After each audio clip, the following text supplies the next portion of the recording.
Porn, masturbation, recovery choices. I'm Dr. Trish Leigh. In this video, I want to respond to a question to a dear member of my tribe, of my program, who has a question about what to do in his relationship since he's been going through porn brain rewire, porn, masturbation, hypersexuality, recovery. So in this video, I want to break down just quickly what recovery looks like.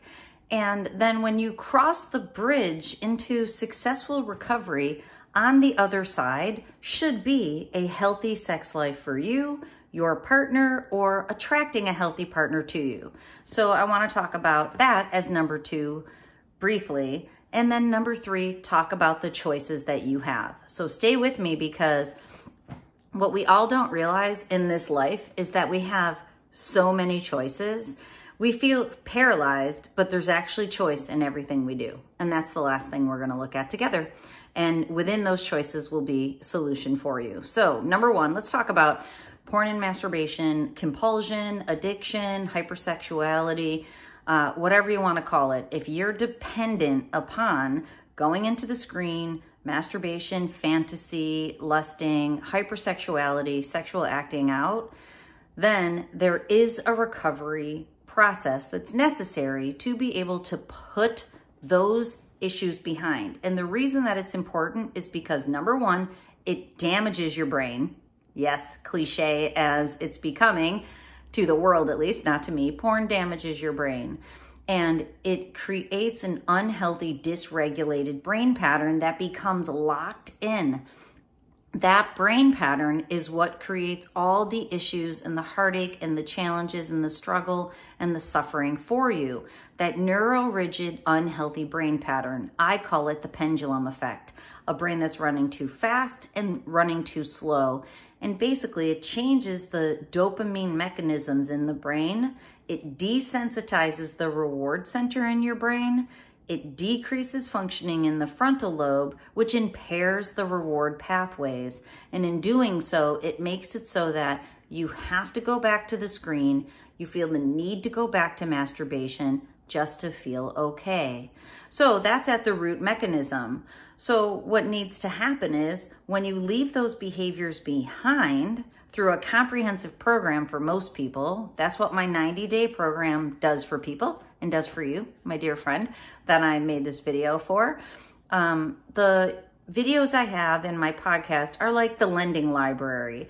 The 90-day program is the program that walks you through. So the person I'm making this video for has been very successful in doing all of the steps, unwiring that brain pattern that was wired in from porn and masturbation, recognizing these hypersexual behaviors and changing them, rewiring the brain using technology and coaching techniques and strategies and tools, using the mind and the body to reinforce the brain training that we do with technology.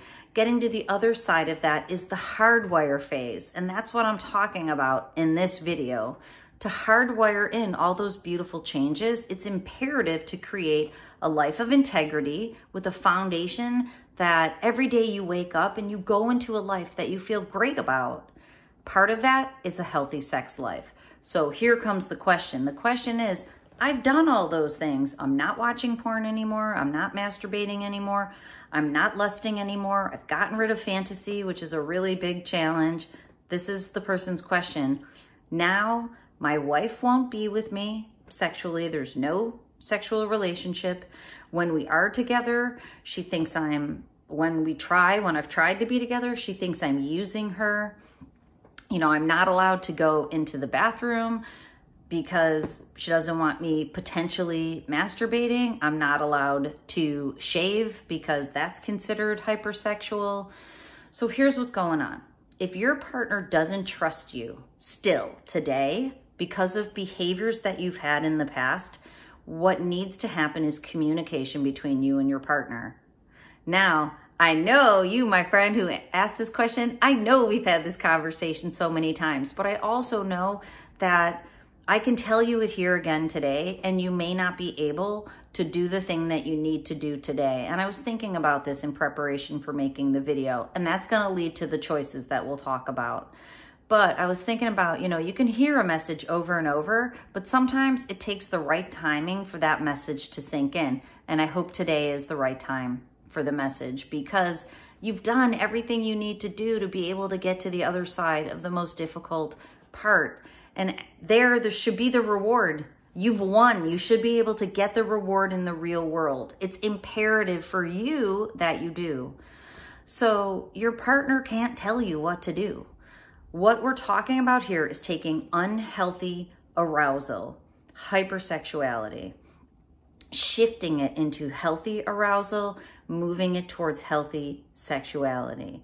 And if you've done that, then all the behaviors of the past, you should have under control for you, not for her.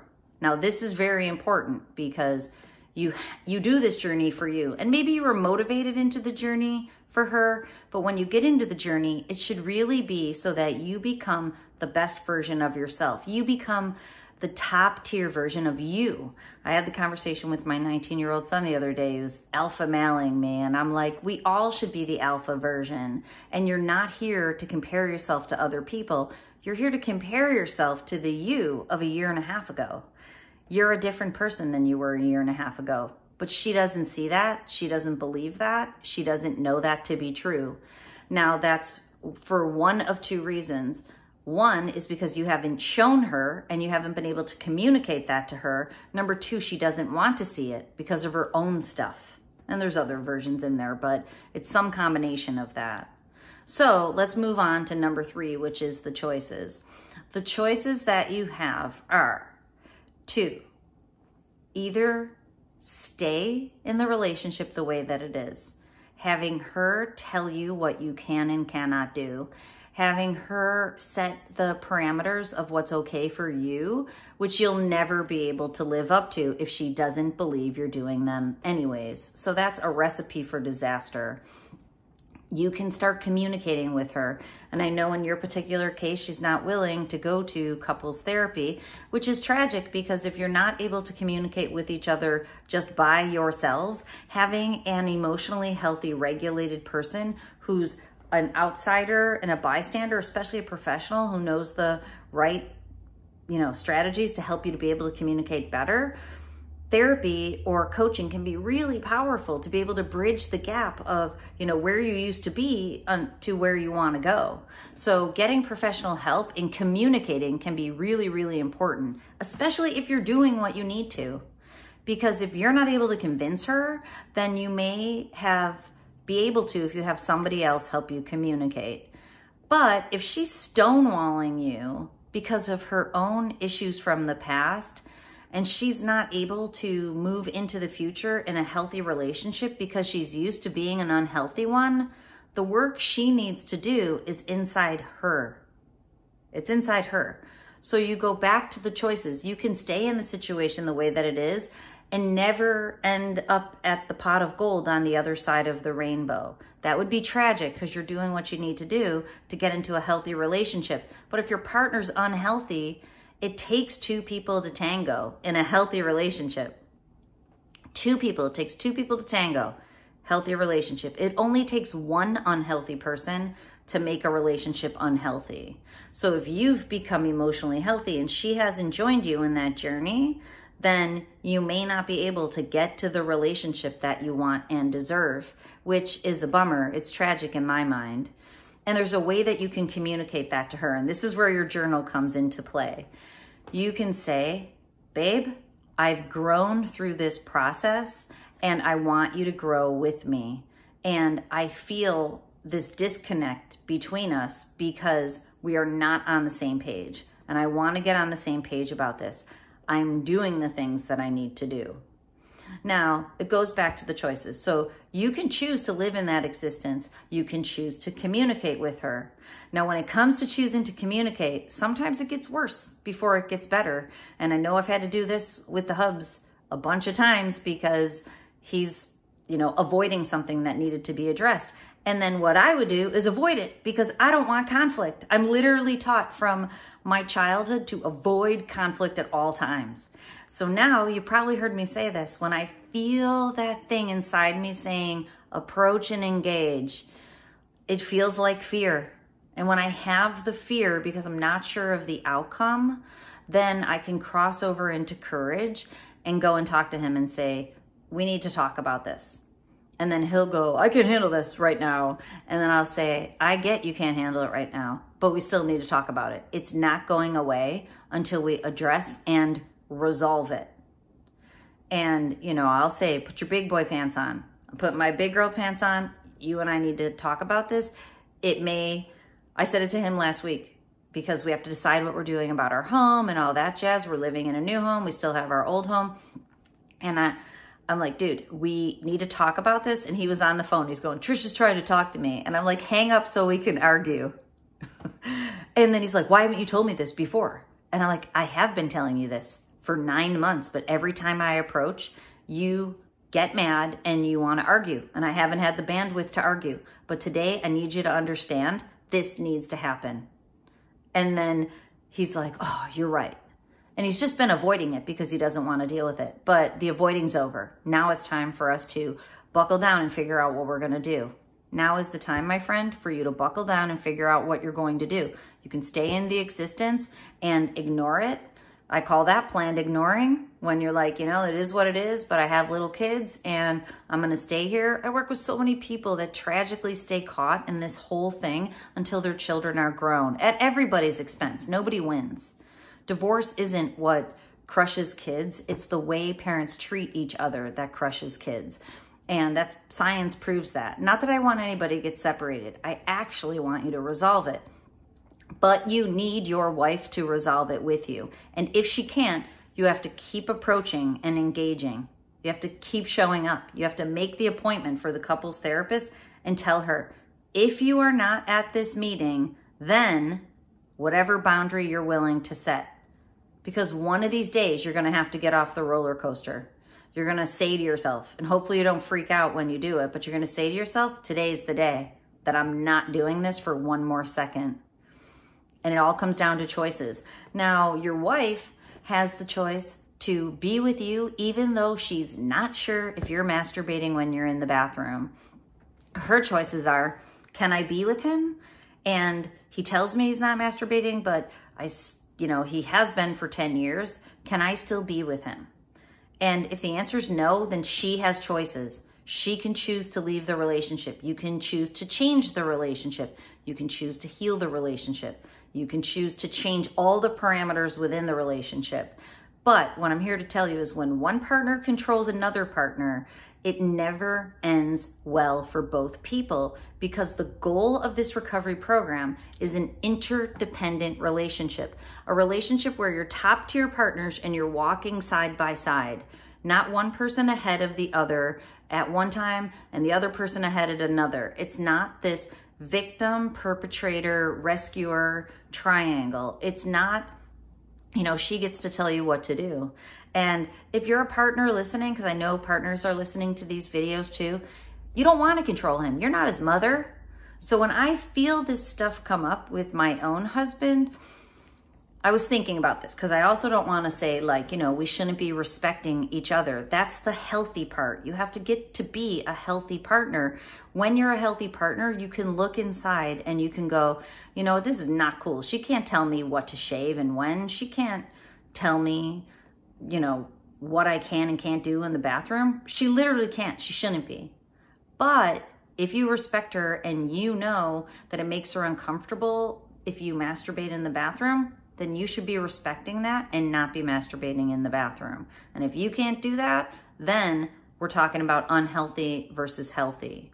And, I was thinking about this with the hubs and I in our relationship because sometimes stuff will come up for me, but it's me. So if he, and this doesn't happen anymore, thankfully, but in the past, if he was going out with his friends and I'm at home with 4 babies and he's going on golf weekend and I'm like, dang, that man's, who knows what that man will be doing. And I'm here taking care of 4 babies.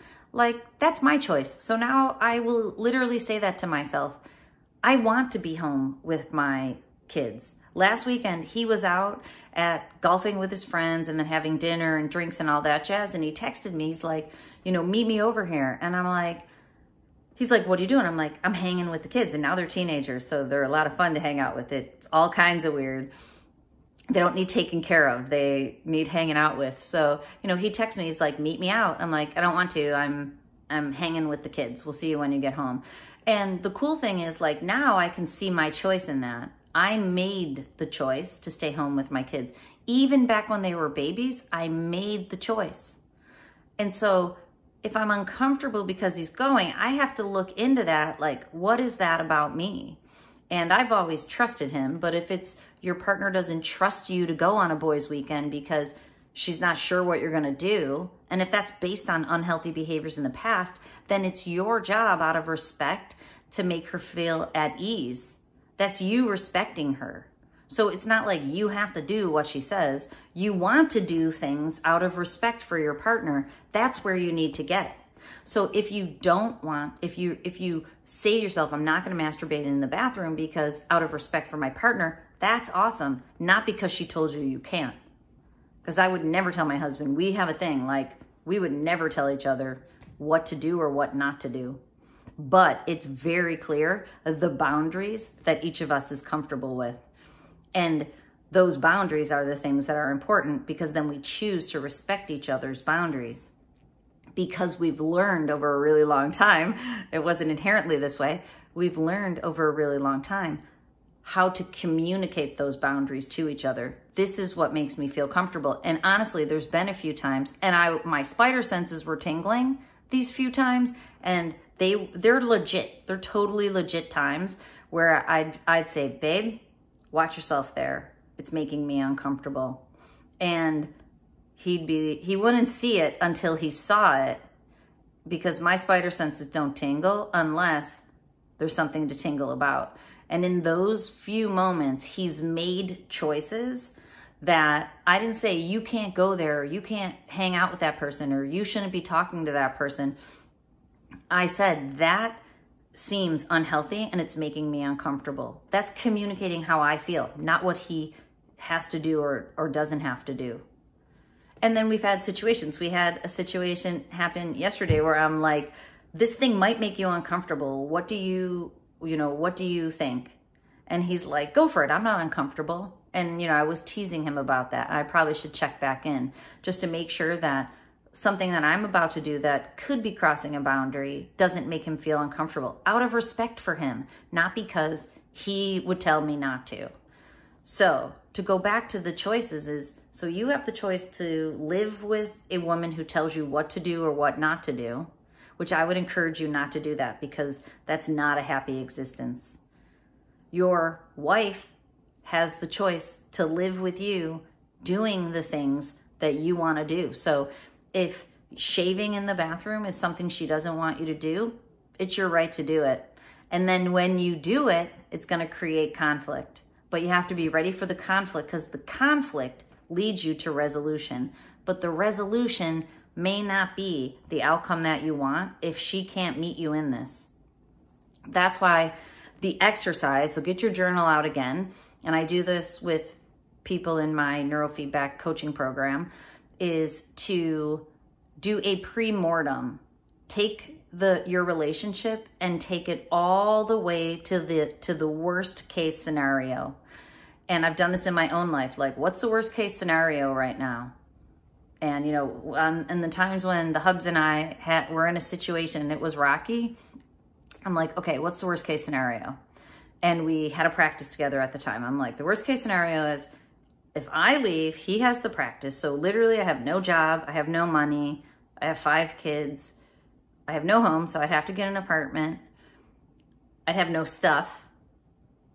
You can tell the kind of person I am. I'm the one who ended up with no business and no stuff. And he ended up with all of it in my worst case scenario.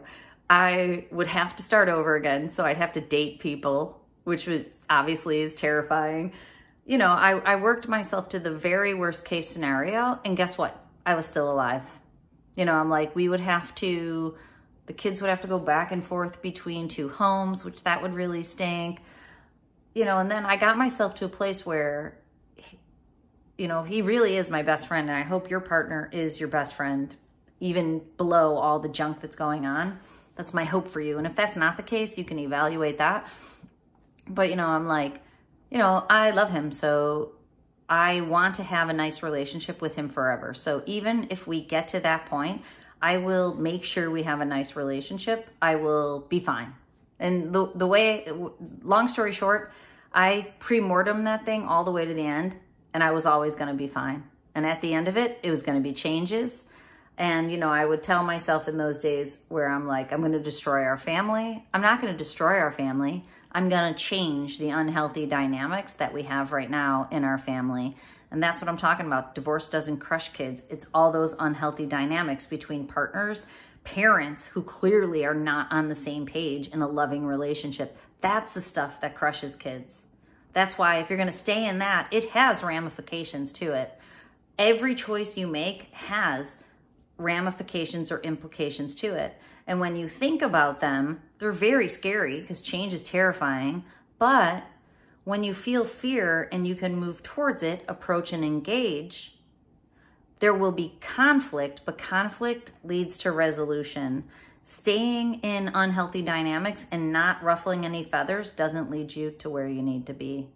So let's just put a bow on this. She can't tell you what to do. It's not her place. And you shouldn't even want to be in a relationship where your partner tells you what to do. But partners should respect each other. And it's a weird place to get to, but when you get there, it's amazing, because when you get there, what you're doing is you're both holding on to your true authentic self when you find that self. And then you get to live your life next to each other. It's not all entangled. It's not all disentangled. It's really, really crucial. Okay, I hope this helps you out, and I hope you can move towards the decision that you need to make, because soon, if not now, soon will be the time. Because going back to, part of this porn brain recovery journey is establishing a healthy sex life. And you can't do that with a partner who won't be with you and who won't talk to you about any of these issues. You need communication, and then you need to practice healthy sexuality with a partner who wants to have fun and engaging, pleasurable sex with you. And that's what you deserve, for sure. Okay, I hope it helps you out.